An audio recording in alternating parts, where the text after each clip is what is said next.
the panel discussion. Please welcome them with a huge round of applause.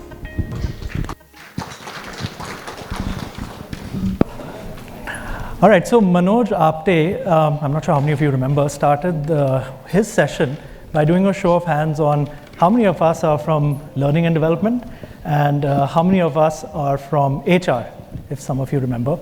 I'll extend that question. How many of us are from business or from the line?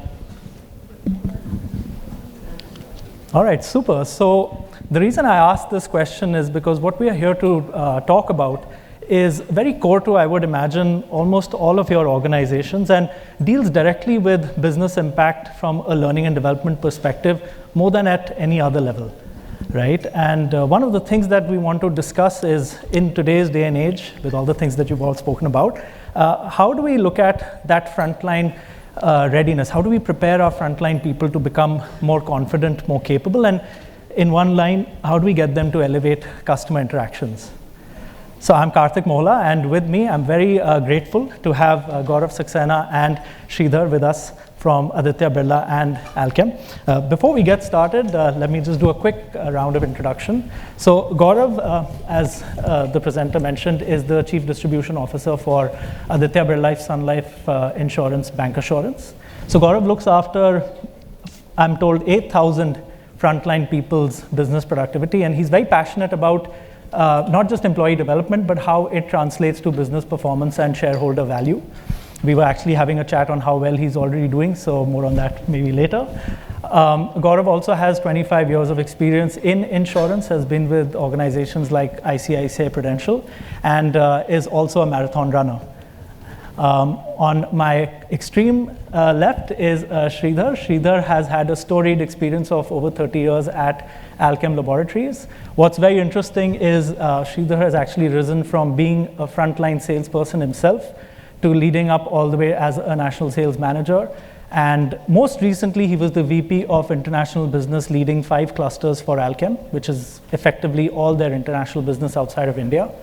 And very interestingly, ladies and gentlemen, he has now transitioned from a VP of International Business to VP of Learning. So I thought, who better than both of them to give us some perspectives on this topic. So again, Gaurav, Sridhar, thank you so much for being with us. Thank you very much, Kartik. Thank you. Right. So let's get straight to it. I think one of the things that we've heard, not just in the topics before, but just in conversations with both business leaders and learning and development leaders, is the role of the front line. And I'm going to ask a slightly controversial existential question here. Maybe Gaurav, you want to go first. Why do we even need frontline teams today with what is happening in the world? So thank you for that question, Kartik. A very interesting thought here. Some 10 years ago, I presented a paper at one of the IIMs. And during that study, my realization was that possibly the sales team members would not exist in the next 10 to 15 years. Now, this statement can be a little different when you look. But as you see COVID in the last 5 years, today the customer is very, very well informed. Today, the salesperson is not educating the customer about sales. He is managing the relationship and helping him to transact rather than actually selling him the product. But 10 years ago, possibly he was selling the product. Now he has transitioned to become a facilitator and a guide for the customer to buy the product. And maybe in the next 5 years, he would only be recognized as a subject matter expert to whom people will go. And if there is a query, they would get it resolved from him. So there is a whole amount of transition which is happening in the so-called sales function, which was earlier used to be an individual who used to go knock the doors and kind of sell the product.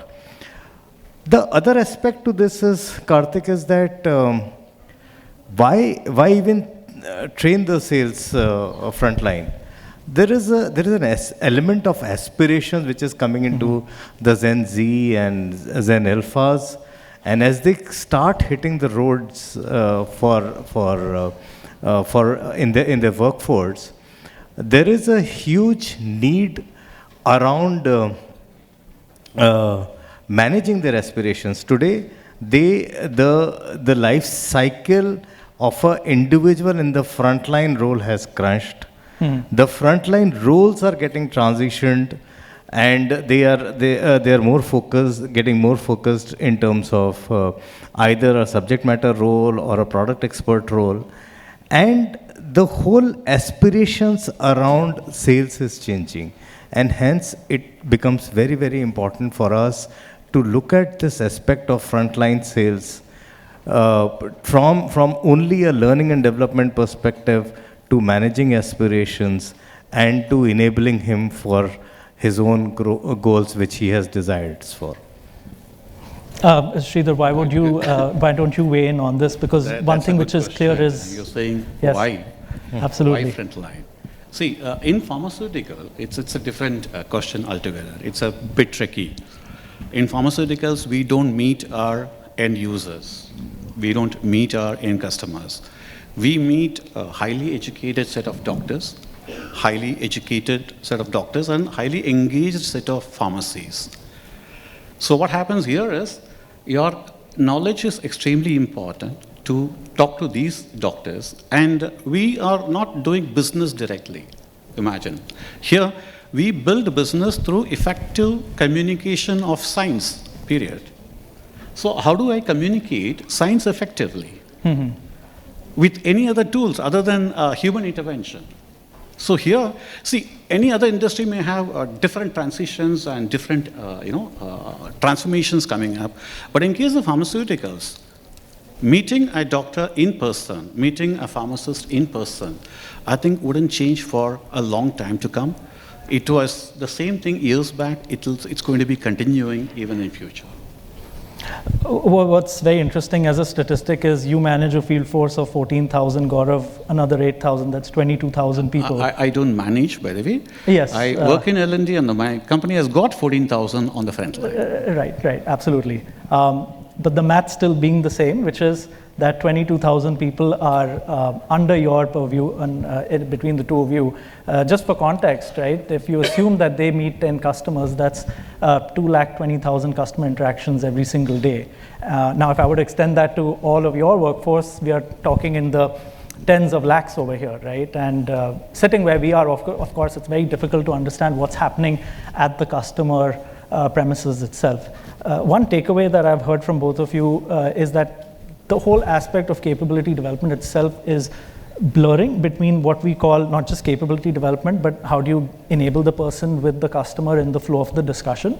And second is how do you engage the person, especially when he's not sitting in the glitzy offices of wherever we all belong, right?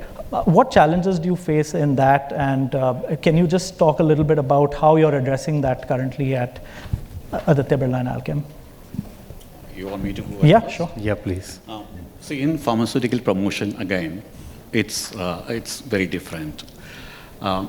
You have your set of customers are different over here, and you need to have a different type of knowledge building. Let me give you a simple example. You have a calcium, a product. All of us know we have been using calcium at different ages. When my frontline goes and meets a gynecologist, the indication is different, the dosage is different, and he has to talk on different terms. The same product, when he goes to an orthopedician, it's a different indication and different usage. Now, from the product perspective, that is the one. Let me talk about a disease perspective. Let's consider peptic ulcer, a disease. For a peptic ulcer management, there are so many drugs available today, right from ranitidine, famotidine, omeprazole, S-omeprazole, you keep naming it, pantoprazole. Now, suppose I have a pantoprazole. First, I need to convince him, why do I use pantoprazole and how is it different from all the other treatments available? And now, once you reach pantoprazole, I have a brand called Pan, and there are 25 plus brands. How do you make him prescribe Pan, or how do you make a pharmacist to keep Pan as a brand? So here comes the challenge in training people so as to meet the challenges of the field.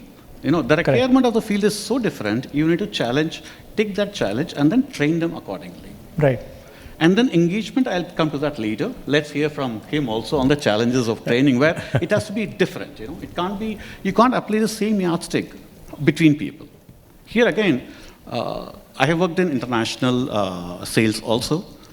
Training of the frontline management in international is very different from what we do here in India.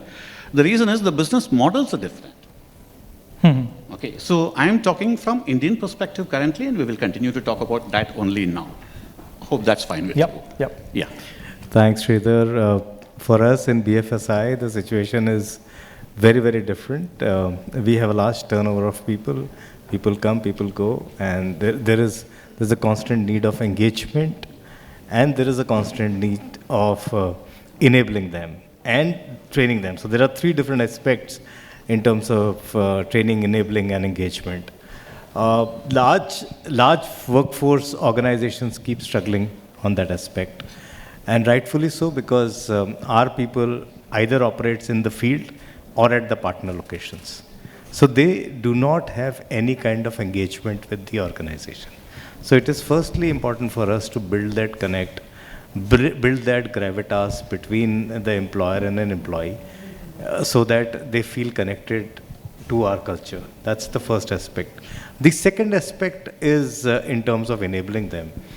Now, these set of individuals have a front level of a supervisor over them, and then you have a L2, then L3, L4, L5. There are so many hierarchy which happens. What becomes important for us at this point in time is that how do we culturally orient our set of hierarchies for us to transfer our culture and values to the last front line. And that's where the true engagement lies. And to be really honest, it's WIP, it is work under progress. We haven't been able to fix it, but yes, there's a lot which all the organizations, especially Aditya Birla Sun Life Insurance, is very, very focused in terms of employee well-being, employee engagement, and ensuring that the connect happens. And the third thing is about enablement, and I think tools like Mastro helps actually on the enabling front. In fact, I was the first preacher in my organization to build an AI tool, and I sat down frame by frame in terms of understanding that what is the kind of sales pitch my person needs to give it to the customer so that he is able to get a door opener and he is able to make a sales. And during the course of our journey, Mastro came in very handy, and that's how we were able to identify them as a vendor who would be in a position to actually help us create those sales pitches. So the tool is very fantastic. In that tool, our frontline just speaks to the tool, and once they speak to the tool, he gets an immediate feedback, whether the quality of content was right or not, whether he or she was what do you call the content was right, B, the quality of the content was right, C, the semantics was right, D, the verbal and the non-verbal expressions were right. So the point is that today a large part of the workforce spends their time on mobile, and hence it was important that we provide all the informations on the mobile of an individual, and hence ABSLI as an organization actually is very, very advanced in terms of our IT systems, and we have actually used various different tools for productivity management. Not only this, but our internal MISs are also made available to the frontline. Their sales progress, their connect, even the policy login is also available on the mobile. So end-to-end journey today in terms of enablement is required, because neither the customer nor the frontline salesperson has time to go back to the process of filling the form or opening the laptop or maybe taking the form back to this. Everything has to be on the tab, and that's how the enablement. So I think IT, and now IT powered with AI, will be the game changer for for organizations like us for improving the employee productivity, employee morale, enablement, and engagement.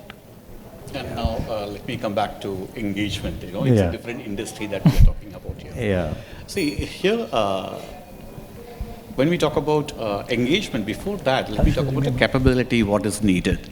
The capability, we look at technical and behavioral, soft skills.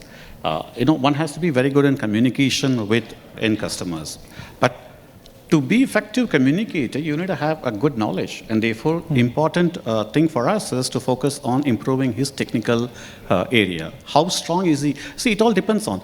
If you're going to be knowledgeable, you are confident, and the confidence leads to effective communication, and the customer is convinced. So we are in that process of training people. Now, when across the country, people are at different locations, and then they need some access quickly, immediately, during the discussion with a doctor, after the discussion, or an objection handling, he doesn't have, gone are those days where someone would put a letter and later, email. Today, people don't have patience. So he takes half a minute break, he just, goes on to the app and find out the answer. And thanks to, apps like Mastero, where we are using it, we are able to engage them quickly. And there are different apps also we use it, where we give every single available information on the product, where our only aim is to make my frontline very strong in front of my customer. So for that, I'll use every possible tool available to strengthen him. So this is how, enablement comes, and automatically what happens is an enabled medical rep or a frontline executive is always highly motivated because he is knowledgeable, he is confident, now he is succeeding. Correct. And when he is seeing success because of the processes in which we are building a value, he is going to stay with us for a longer time. And those people are actually assets to the organization. I wouldn't like to lose them having trained them. And when he's seeing success, and when I'm continuously investing as a company, as an organization, so this is a nice marriage between his requirement and organization's requirement, and therefore, we have an end result of continuous learning and development through the current tools, whichever is available. It really helps us to retain people on a long run. Because today's front line, remember, is going to be tomorrow's first line, second line, and soon he is going to be one of the leaders of the business units. So we need to be investing continuously, and that's the engagement. Right, more to follow in your footsteps on that note, Sridhar. And I'm going to ask a final question of both of you here. I think we've heard what's the reason why frontline readiness is still relevant and how it changes from traditional learning and development. You've talked a little bit about the results you've also obtained. One challenge I think all of us can agree to some extent we sometimes face is how do we build the right business case for it? How do you think about ROI? Or I would like to also call sometimes return on time.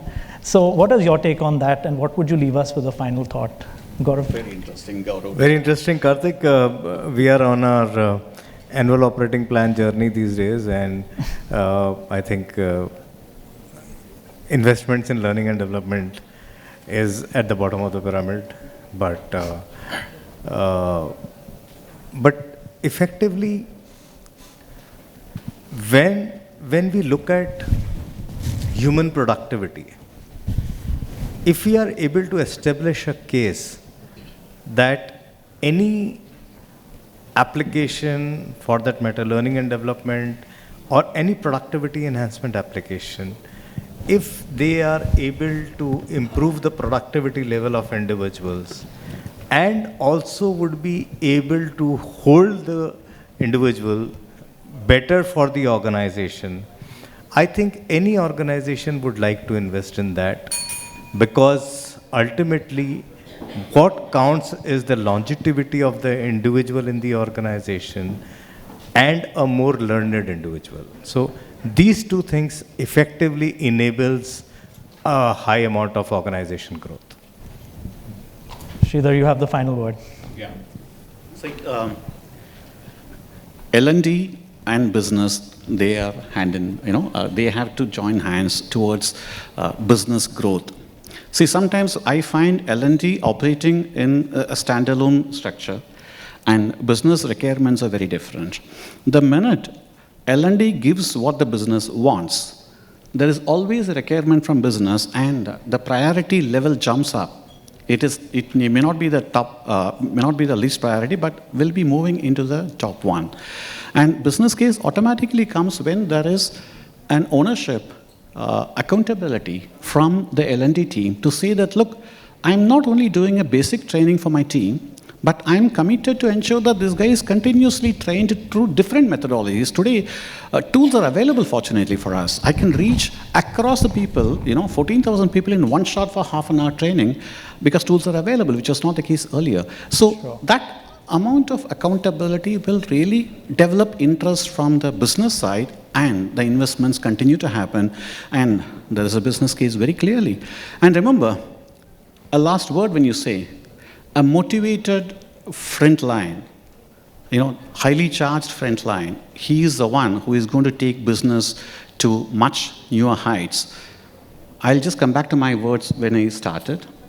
Continuous education, continuous knowledge, upliftment gives you better confidence levels, and confidence level leads to fantastic communication, and to us in our business, that's what is going to lead to business. And as long as I'm going to focus on this, business is going to grow continuously. Thank you. On that note, thank you both of you for being here with us and sharing some sound bites.